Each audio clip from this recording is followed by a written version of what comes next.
Daily English Stories. English made simple. Hello, everyone. Welcome back to the show. I am so happy you are here with us today. Me too, Lisa. It is a beautiful day to learn something new. It really is. And remember, friends, you are listening to English Made Simple. This is the place where we keep things easy, cozy, and supportive. If you ever feel like English is too hard or your brain feels a bit tired today, do not worry. You are not alone. You are exactly where you should be. We are here to help you grow. That is right. We are all learning together, one step at a time. And today, we are diving straight into a phrase that is all about happiness and the future. It's a phrase that makes your heart feel light. We are learning how to use look forward to. Oh, I love that. It is such a positive topic, Mike.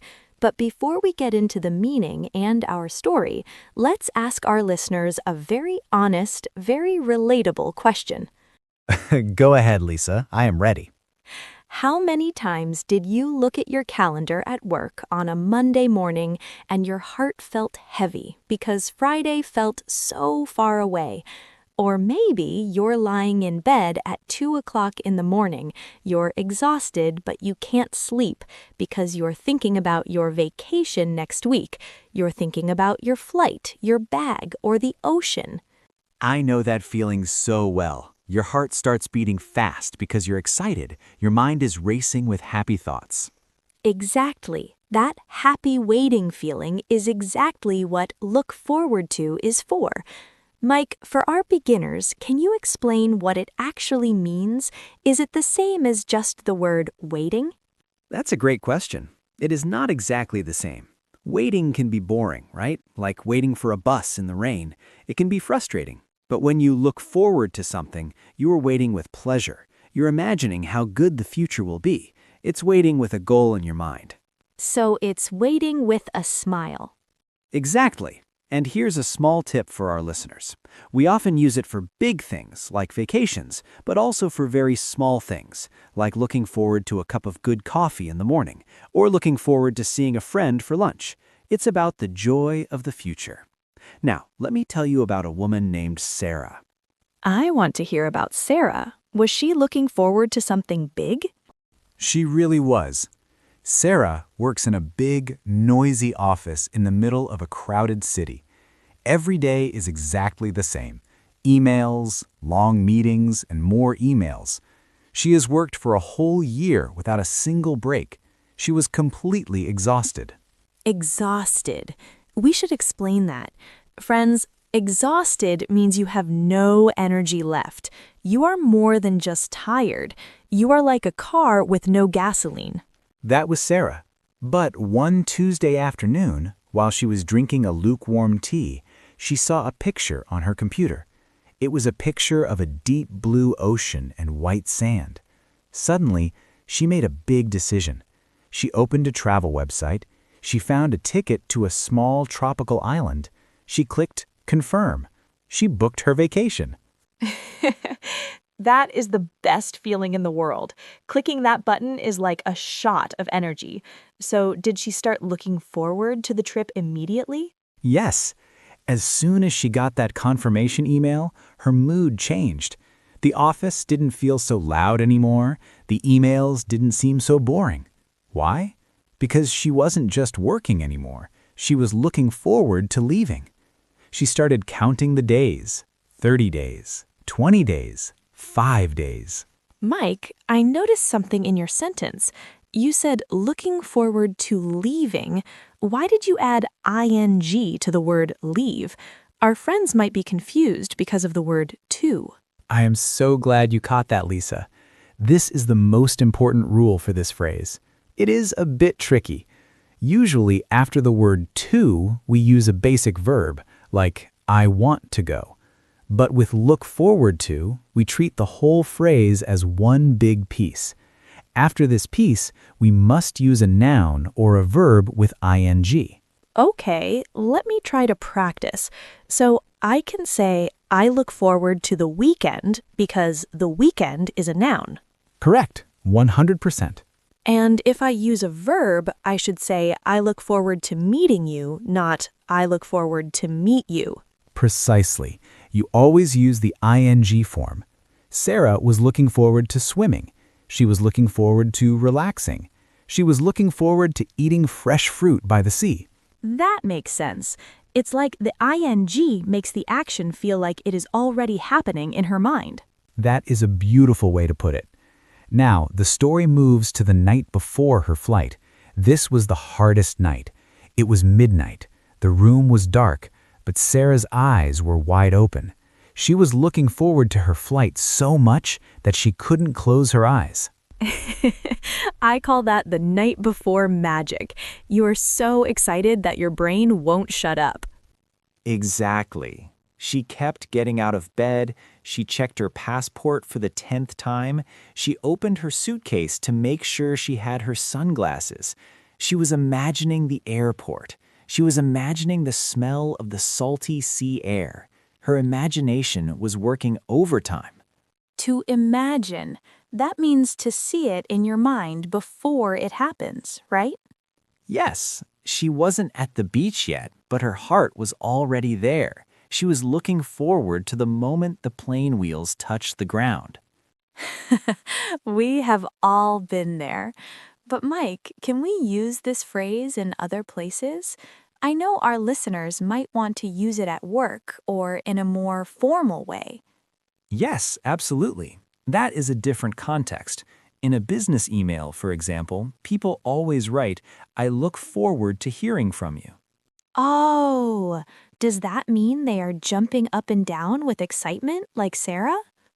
Maybe not. In a professional email, it is a very polite and standard way to say, "I am waiting for your answer." It shows you are friendly and ready to work. It is much better than just saying, "Answer me soon." So, for Sarah, it was a feeling of deep joy, but for a business email, it is a polite way to end a message. Exactly. Context is everything in English. Looking forward to is like a tool that you can use in many different rooms. I like that. Now, what happened to Sarah? Did her trip go well? It was wonderful. She spent 3 days on the beach, but then she did something she had planned for a very long time. She traveled away from the ocean to a quiet green mountain. There was a small, clear stream there. She wanted to go fishing. Fishing? That sounds so different from the busy office. It was the opposite of her office. She had been looking forward to this silence for months. She bought a special wooden fishing rod. She had a small boat. When she finally arrived at the stream, the sun was just rising. The birds were singing softly. Looking forward to the silence. Again, silence is a noun. Yes, and when she finally sat by the water and threw her line into the stream, she felt a deep peace. She stayed there for hours. She didn't catch many fish, but that didn't matter. She realized that the time she spent looking forward to it, the counting of the days, the excitement in bed, was all part of the joy. The anticipation made the moment perfect. That is a great lesson. Sometimes the looking forward part is just as valuable as the vacation itself. It gives us hope. I agree. Now, Lisa, let's slow down the pace. I want to take our friends on a word tour to help them remember everything we talked about today. Let's do it. We have 10 key words and phrases from Sarah's story. Word number 1, look forward to. This is our star. It means to wait for something with a happy heart. Remember the ing rule. Example, I look forward to meeting you soon.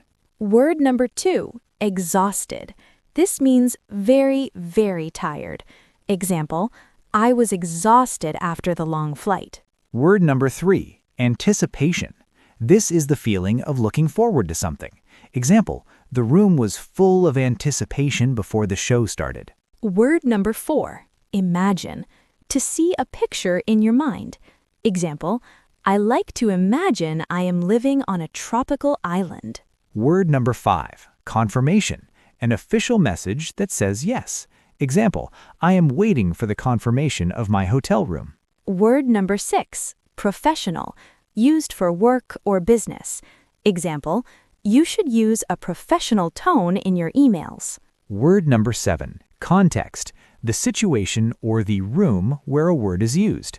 Example, in this context, the word means something different. Word number 8, noun, a person, place, or thing. You can use a noun after look forward to. Example, I look forward to my birthday. Word number 9, relaxation, the feeling of being calm and resting. Example, fishing is my favorite form of relaxation.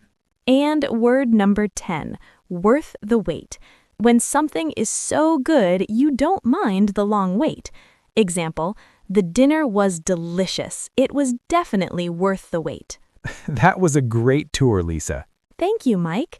And to our listeners, please remember, English is a journey. If you didn't understand everything today, that is okay. You are listening, and that means you are learning. You are not broken. You're just growing. You really are. Every story we share is a small piece of the puzzle. Keep listening, and soon the whole picture will be clear. Mike, before we go, what is one thing you are looking forward to this week? I am looking forward to visiting my parents this weekend. My mom is cooking my favorite meal. How about you, Lisa? Oh, that sounds lovely. I am looking forward to reading the comments from our amazing listeners. I love hearing your stories. Me too. Listeners, it is your turn. What is one thing you are looking forward to? Try to use a noun or a verb with ing. For example, I am looking forward to sleeping late on Saturday, or I am looking forward to my next holiday. We can't wait to see your sentences. Thank you for joining us today on English Made Simple. Learn English one story at a time. Don't forget to subscribe and share this with your friends. Have a wonderful, happy day. Goodbye. Bye, everyone.